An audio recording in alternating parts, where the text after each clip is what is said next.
భారతదేశంలో అనేక మతాలు, అనేక కులాలు, అనేక తెగలు, అనేక భాషలు, అనేక సంస్కృతులు, అనేక సాంప్రదాయాలు కలిగినటువంటి దేశమే దేశం.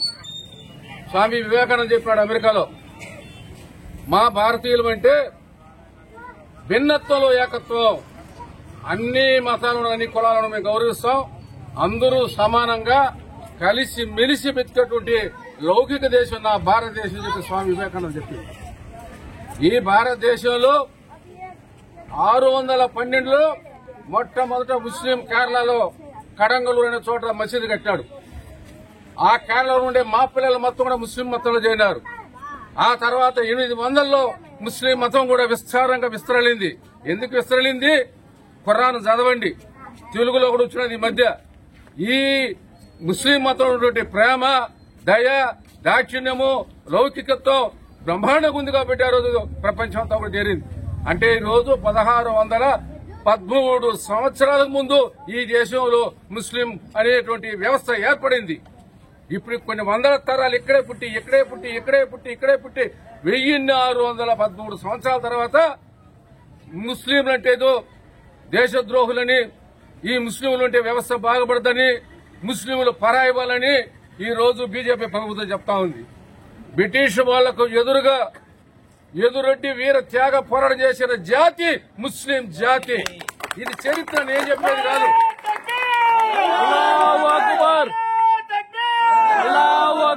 ఈ రోజు అధికారంలో ఉండే బీజేపీ పార్టీ ఈ దేశానికి స్వాతంత్రం వద్దు అని చెప్పి ఇంగ్లీష్ వాళ్ళకి ఊడిగం చేసిన కొరియస్ గా పనిచేసేటువంటి బ్రిటిష్ బ్రోకర్స్ ఈ బీజేపీ పార్టీ వాళ్ళు. ఈ రోజు వాళ్ళు ముస్లిం నిందిస్తున్నారు. భారతదేశ చరిత్ర చదివినట్టయితే 1857లో ఢిల్లీ పాదుషా నాయకత్వాన మొట్టమొదటి స్వాతంత్ర పోరాటం ఈ దేశం జరిగింది. చరిత్ర చదువుకోండి. ఆ బాదుషా పోరాటం తర్వాతనే ఈస్ట్ ఇండియా కంపెనీ మూతపడింది. ఈస్ట్ ఇండియా కంపెనీ మూతపడి బ్రిటిష్ రాణి ప్రభుత్వం వచ్చింది. బ్రిటిష్ వాళ్ళు రాగాలి చేసిన పని ఏంటంటే ఢిల్లీ నుండి కలకత్తా వరకు 2 పక్కన ఉంటుంది చెట్టు రోడ్డుకి ప్రతి చెట్టుకు ఒక ముస్లిం ఉలేమాను ఉరి తీసినటువంటి దుర్మార్గమైన బ్రిటిష్ వాళ్లకు వ్యతిరేకంగా అన్ని వేల మందిని ఉరి తీసిన పోరాడింది ముస్లింలు. ఈ రోజు ఢిల్లీకి పోయి చూడండి, స్వాతంత్ర ఉద్యమంలో చనిపోయిన వాళ్ళ లిస్టు ఉంటుంది. ఆ స్తూపంలో ఉండేటువంటి లిస్టు 68% ముస్లింస్ పేరు ఉంటాయి తప్ప వేరే పేరు లేదు.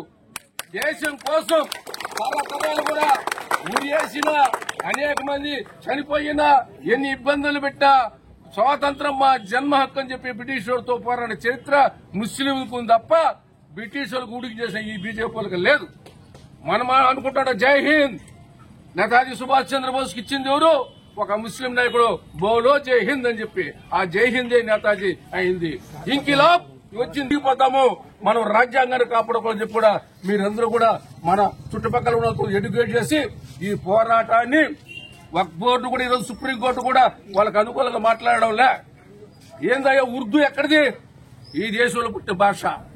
వాళ్ళెవరు వేల సంవత్సరాలు ఇక్కడ ఉన్నారు. మేము స్టేట్కి ఇచ్చే కుదరదు, మీ విచారణ చేస్తే కూడా వచ్చే నెల 5కి వాయిదా ఉంది. కోర్టు ఏం చెప్తా చూస్తాము. ఏదేమైనా గానీ మనం పట్టుకుంటేనే కోర్టు కూడా మన పక్కన చెప్తాయి. మనం పట్టుకుంటేనే కోర్టు కూడా అయ్యా దేశంలో చాలా అన్ని ఒక ముస్లింసే కాదు అన్ని మతాలలో కూడా దీన్ని వ్యతిరేకిస్తున్నారు, అన్ని కులాలు కూడా వ్యతిరేకిస్తున్నారు. కాబట్టి మేము మీకు అనుకూలంగా చెప్పలేమని చెప్పి కూడా జడ్జీలు చెప్పే అవకాశం ఉంది. కాబట్టి ఈ ఉద్యమాన్ని మరింత పటిష్టం చేస్తారని చెప్పి కూడా ఆశిస్తూ మీరు చేసే పోరాటానికి భారత కమ్యూనిస్ట్ పార్టీ సిపిఎం మీకు సంపూర్ణ మద్దతు ఇస్తుంది కూడా నేను తెలియజేస్తూ సెలవు తీసుకుంటున్నాను.